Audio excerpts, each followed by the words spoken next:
ఈ రోజు మీరు అధికారంలోకి వచ్చారు.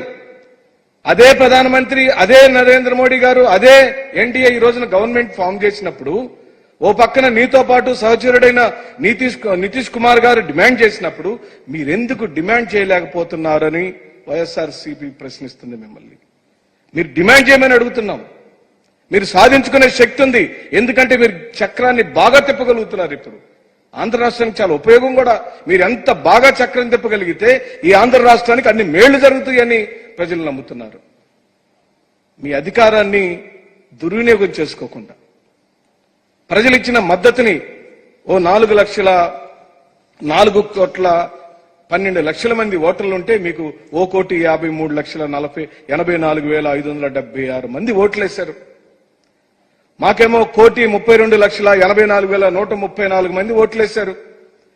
మాకు 40% మంది ఓట్లేశారు. మాతో జనం ఉన్నారు. అలాగనే ఇప్పుడు మీకు ఓట్లేసిన వాళ్ళైనా మాకు ఓట్లు వేసిన వాళ్ళు అందరూ మన ప్రజలే.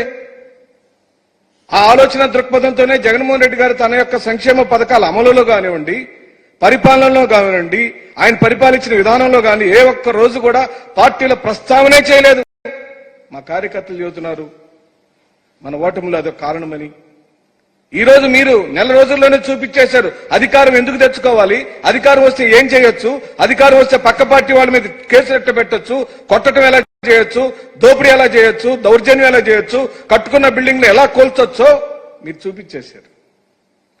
జగన్మోహన్ రెడ్డి గారు ఆ పాలసీ నమ్మలేదండి. ఆ పాలసీ నమ్మలేదు కాబట్టే ప్రతి ఒక్కళ్ళకి తెలుగుదేశం అయినా, బీజేపీ అయినా, కాంగ్రెస్ అయినా, లేదా కమ్యూనిస్ట్ పార్టీలైనా, జనసేన కార్యకర్తలైనా వైఎస్ఆర్ కాంగ్రెస్ పార్టీ పరిపాలనలో, జగన్మోహన్ రెడ్డి గారి పరిపాలనలో పూర్తిగా సంక్షేమాల్ని తీసుకున్నారు, అనుభవించారు.